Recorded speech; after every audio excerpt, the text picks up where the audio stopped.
I didn't have money. I didn't have connections. All I had was a dream and a brain that never stopped believing. I never thought a billionaire would even see me, let alone fall for me. But it wasn't my looks. He said he was in love with my mind. I'm just a black woman with a dream, not born into money, not handed opportunities, and definitely not someone the world expected much from. But deep down, I always knew I had something, not flashy, not loud, just a fire in my mind that wouldn't quit. You see, I wasn't trying to be famous. I wasn't chasing fairy tales. I just wanted to build something real, something that mattered. And even though nobody saw it back then, I believed in my mind like it was the only thing I had left to hold on to. This isn't just some love story where a man saves a woman.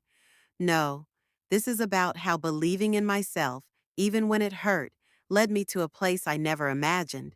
There was pain, rejection, nights I cried into my pillow, wondering if I should just give up. But there was also growth, healing, and then something unexpected: love. The kind that sees you, all of you, especially the parts most people overlook. So, if you're a woman like me, tired, hopeful, unsure, but still dreaming, stay with me. Because the story I'm about to tell might just change the way you see yourself, too. I wasn't born into wealth. I didn't have fancy clothes or a powerful last name. My world was small, a quiet little street where dreams were often replaced with bills and broken promises. My mama worked 2 jobs just to keep the lights on, and even though she loved me, she was tired. So when I told her I wanted to do something big with my life, she just sighed and said, "Baby, just be realistic." I wasn't the popular girl. I wasn't the pretty one either. But I loved to think. I loved to write. I could spend hours in my room with a notebook and my thoughts. School was where I felt alive, not because I loved it, but because my ideas made me feel free. But when I spoke up too much in class, they called me disruptive. When I dreamed too big, they said I was delusional. So I started keeping things to myself. My dreams became quiet whispers I'd only let out in the dark. I'd scroll on my phone at night, watching women build brands, start businesses, share their stories, and every time I saw one make it, something inside me whispered, "That could be you." I didn't know how. I didn't have a plan, but I knew I had something. People didn't see me, not really, but I knew if I just stayed focused long enough, if I worked when no one was watching, maybe, just maybe, I could build something no one could ignore. And that's how it started, with a silent kind of hope, a tiny little fire I promised never to let go out. It started one random night, long after everyone else had gone to bed. I was sitting on the floor with my cracked laptop and a head full of ideas. I didn't know exactly what I wanted to do yet, but I knew it had to be mine, something I could build with my own hands, something that felt like me. That night, I wrote down 3 words: freedom, voice, impact. I didn't have money to start a business, but I had my mind. I started writing blog posts, short stories, captions for fake products I dreamed of launching. I studied everything I could. I watched hours of videos on how to brand yourself, how to build from scratch, how to show up even when nobody's clapping for you. At first, it was just a secret, something I did after work, when my body was tired but my spirit still wanted to try. I created a little page online, no name, no photo, just my ideas. I started posting my thoughts, little things about being a black woman chasing something more. To my surprise, a few people started reading. A few turned into a dozen, and then more. My dream wasn't about going viral. It wasn't about becoming rich. It was about creating something honest, something that would speak to girls like me, the ones who felt invisible, who were smart and brave and misunderstood. I wanted to be proof that we could build something powerful just by being ourselves. And the more I worked, the clearer the dream became. This wasn't just a side project. It was the beginning of a vision, and for the first time, I didn't feel small. I felt seen, even if just by myself. The moment I started sharing my dream out loud, it felt like I'd made a mistake. I remember telling a friend I wanted to build my own brand, something that spoke to women like me, something that could grow into a real business. She laughed, not a loud, mean laugh, but that soft kind, the kind people make when they think you're cute for trying. Girl, she said, you really think that's gonna happen? It hurt more than I admitted. Then came the comments from family. Why are you wasting time on that? You got bills. Get a real job. Ain't nobody gonna pay attention to that little blog thing. I heard it all, and honestly, a part of me started believing them. But I couldn't stop. Something deeper than logic was pushing me.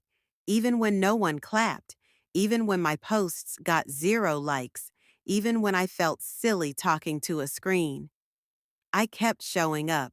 There were days I questioned everything, nights I'd cry, wondering if I was being foolish, chasing something no one else could see. I'd wake up to messages from people saying, this isn't gonna work. And worst of all, silence from the people I thought would support me. But I realized something. People can only understand from their level of vision. They weren't doubting me because I couldn't.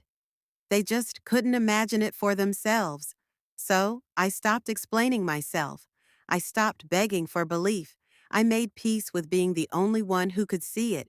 Because sometimes that's all it takes, just one person. And that person was me. It wasn't a big moment, not like in the movies. No fireworks, no spotlight, just a single comment under one of my posts. This, this right here, you don't know how much I needed this today. I read it 3 times. It wasn't from someone I knew, just a stranger who somehow found my words and felt seen. My hands were shaking. I'd been posting for months, pouring out my thoughts like prayers. And finally, someone was listening. After that, it was like the energy shifted, slowly, quietly. A few more comments came in. People started sharing my posts. My inbox started filling up with messages. How did you know what I was feeling? Can you tell me more about how you got started? You inspired me. Me. I inspired someone.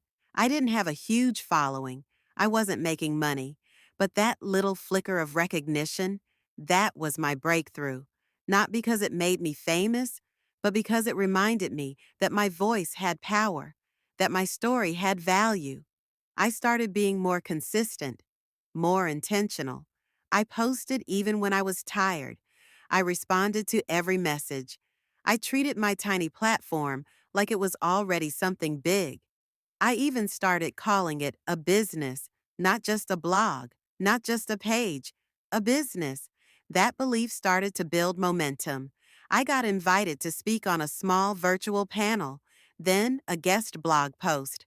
Little things, but to me, they were everything, and I held on to each one like a trophy. Because once you get your first yes, no matter how small, it reminds you that the world is listening. And all it takes is one person to open a new door. I still remember the day like it was yesterday. I had just finished writing a late night post, something raw about being overlooked, about how Black women's brilliance gets ignored unless it's packaged the right way. I almost didn't post it. I was scared it was too honest, but I hit publish anyway. The next morning, I checked my notifications and saw a comment that made me freeze. It was from a verified account. Someone big, someone I knew had money, power, and respect in the business world. At first, I thought it was fake. I even refreshed the page, but no, it was real. He wrote, I don't usually comment, but this post hit me. You have an extraordinary mind. I hope you never stop. I stared at that comment for a full minute. Me? Extraordinary? From him? A few hours later, I got a DM short, respectful. Would love to chat sometime. Your perspective is rare. I didn't respond at first. I was nervous. What did someone like him want from someone like me? But something in my gut told me to reply, carefully but honestly. We started small, a few messages here and there, then a voice note, then a call. It wasn't flirty, it wasn't flashy.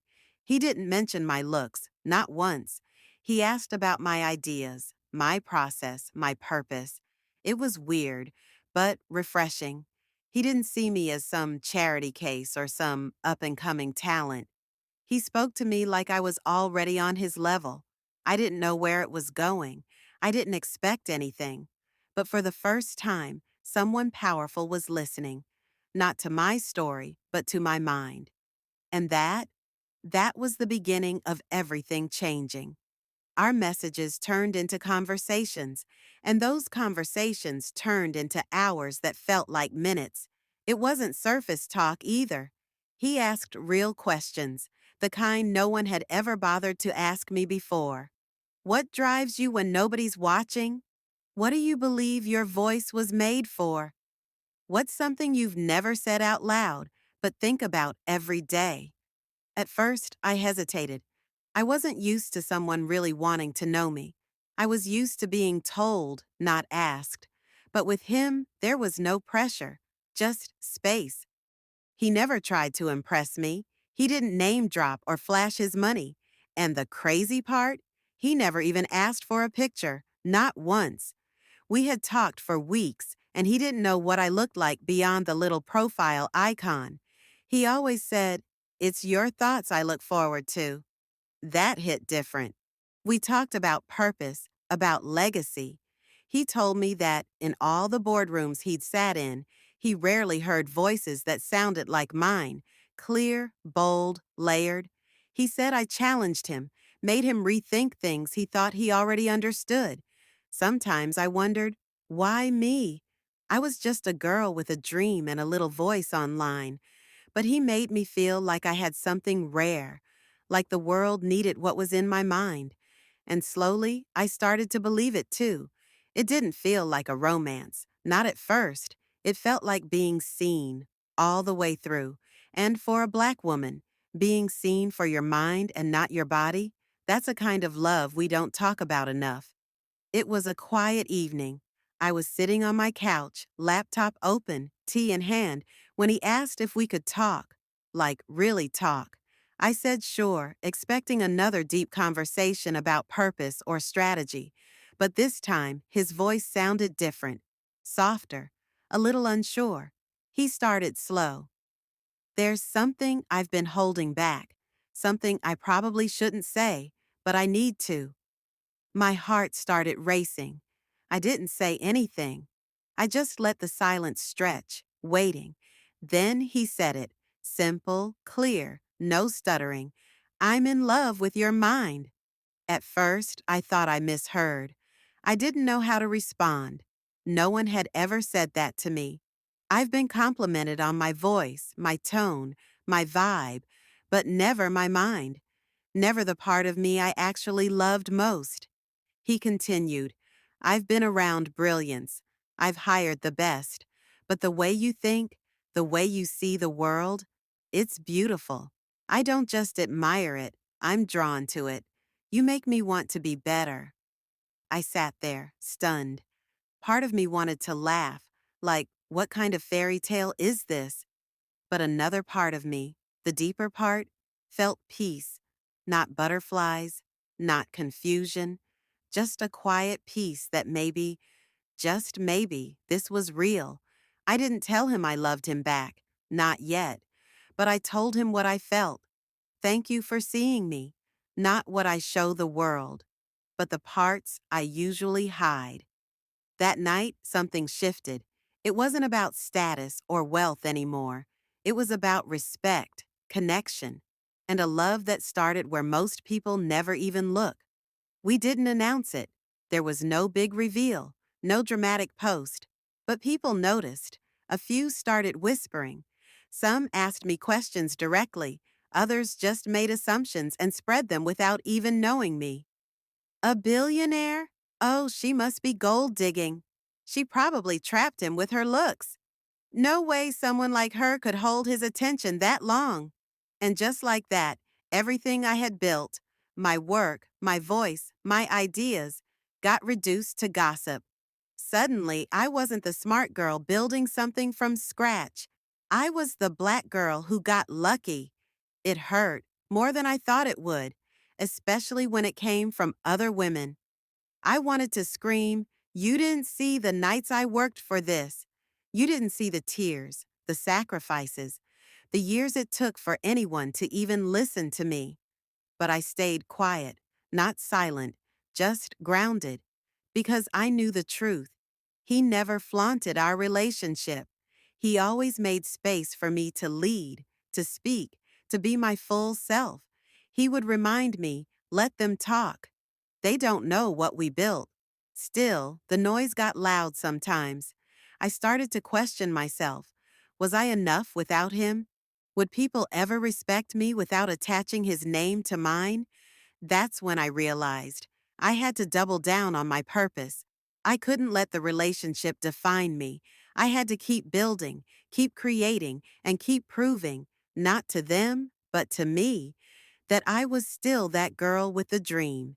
And no amount of love, status, or attention could replace the work I was born to do. I thought the biggest gift he could give me was attention, being seen, being heard. But I was wrong. The real gift? He invested in me. Not just my dream, not just the brand I was building, but me. It wasn't about money, though yes, he offered support. But before the checks, before the connections, he gave me belief. The kind of belief that doesn't come with conditions or strings. He asked me what I needed to grow, not what he could take over. One night I told him, "I'm scared I don't know enough." He replied, "Then let's find someone who can teach you." And the next week, I was in a mentorship program, fully paid, no questions asked. Another time, I mentioned I needed better equipment to start recording my podcast. I didn't ask for anything. I was just venting. 2 days later, a package showed up at my door. High-quality microphone, headphones, a handwritten note. "Your voice deserves to be heard clearly." But it wasn't just what he gave, it was how he pushed me. When I wanted to quit, he reminded me of how far I'd come. When I doubted myself, he made me list 3 things I was proud of. When the world tried to shrink me, he reminded me I was never meant to play small. And what moved me most was that he never tried to take credit for any of it. He'd say, "This is your vision. I'm just here to help it breathe." For the first time in my life, someone poured into me without trying to change me. And that kind of love, that's rare. That's priceless. Even with all the progress, all the love, and all the growth, I still had a moment when I nearly walked away from everything. From the brand, from the voice I was building, from him. It happened after a deal I was counting on fell through. A brand I admired, one I had dreamed of collaborating with, ghosted me after weeks of back and forth. I had already mentally spent the money, already told people it was happening. When it didn't, I felt humiliated, like I had been foolish for thinking I belonged at that table. That same week, some blog ran a piece about me and him, twisting the story, making it seem like I was just another pretty girl, riding someone else's wave. I wanted to scream. I wanted to shut everything down and disappear. I called him late that night, voice shaking. I told him, "I think I'm done. Maybe I was never meant for this." I waited for him to try and talk me out of it, but he didn't. Instead, he said, "Then quit. But if you do, promise me something." I asked, "What?" He said, "Quit for yourself, not for them, not for their ignorance, not for their judgment. Only walk away if you genuinely no longer believe in your dream."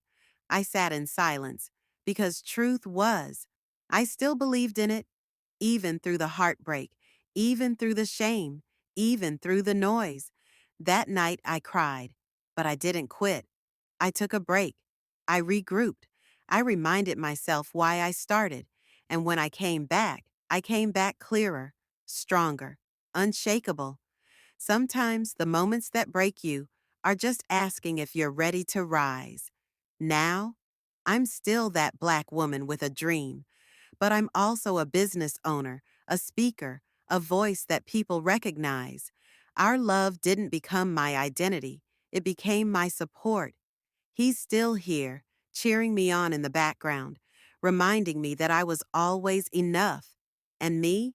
I'm walking in rooms I once only prayed about, not because I changed who I was, but because I trusted who I was becoming. Every step, every scar, every no, it brought me here, and I wouldn't change a thing.